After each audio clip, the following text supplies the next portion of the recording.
get people that be like, well, I'm gonna get married by next year. You don't have a man now.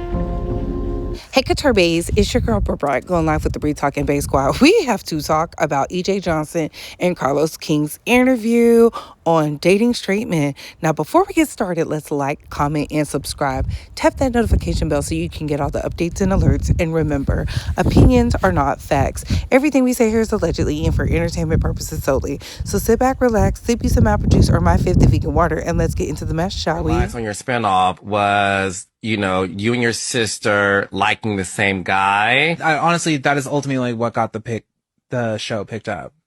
But also, in terms of the gender and sexualities and stuff like that, it was very important because that happens.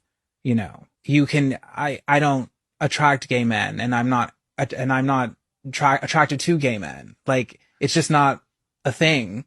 Tell me more about that. I think, like, if you ask any of the girls, like, they'll tell you the same.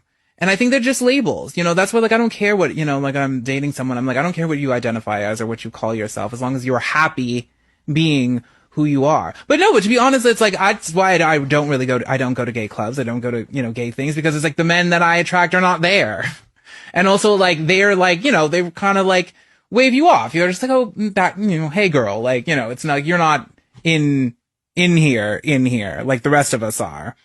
It's always, but I never really understood it until now, because before, when I would go and I just was like, there's something about this room. It's like, it's almost like they don't want me here. Like, I'm not really in it here because I'm not presenting as a man.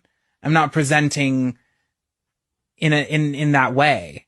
And to be clear, the gay community room. Yeah. Your own community. Yeah. But it's not like a shameful thing, or just like, oh, they're mean to me. But it's like, these are not my men in terms of attraction. Now, if I'm just going to have a kiki, sure.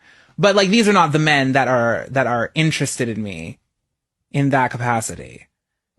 I do that when I go to the straight rooms. So.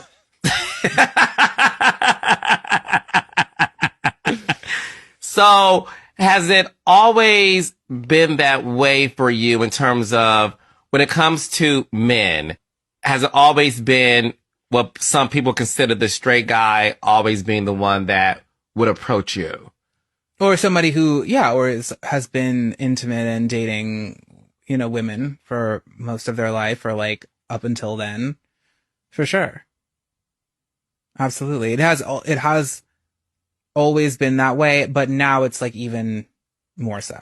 Now that I definitely present in more of a feminine way. Because also, like, it's like my energy is that. Ooh, child. So this interview was very messy when it came to the dating part. And Carlos King knew exactly what he was doing by asking those questions, because it was controversial back then.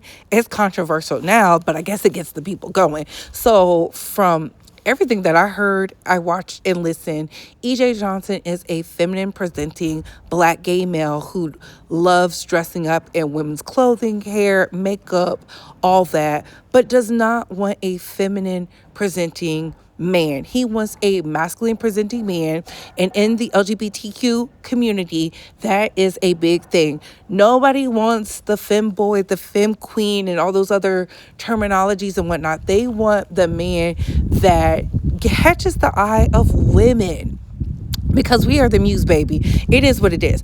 But was I upset with that? No. I just felt like the discourse around black women from certain content creators, I was just like, come on now. If EJ Johnson would have just stood on business and just said, I come from a different class, upper echelon, and elitism, so of course I like things this way, I think it would have been articulated better or received better. I don't feel he likes down low men, unless he do, because I've never seen or heard of anybody dating EJ Johnson, but I don't care either. So there's that on that. But when it comes to black women and who they choose to love and date, I do feel like a lot of people are trying to propagandize us when we know Black women are plagued with the STIs and Ds from closeted down low men, because that's who they're getting it from. Okay, let's be very clear. But those are just my thoughts on that. Kudos to EJ Johnson for looking good, saying that he's now comfortable in his skin. You could tell there's a comfortability there because look how he looks. Mama is glowing, and I love that for him. But when it comes to the nuance of gender and sexuality, in my opinion, it's just word salad for people who don't want to say, hey, I like gay men, because it's not niche to say that anymore. But those are just my thoughts. Those are my opinions. Comment down below. I gotta go. Bye, hoes.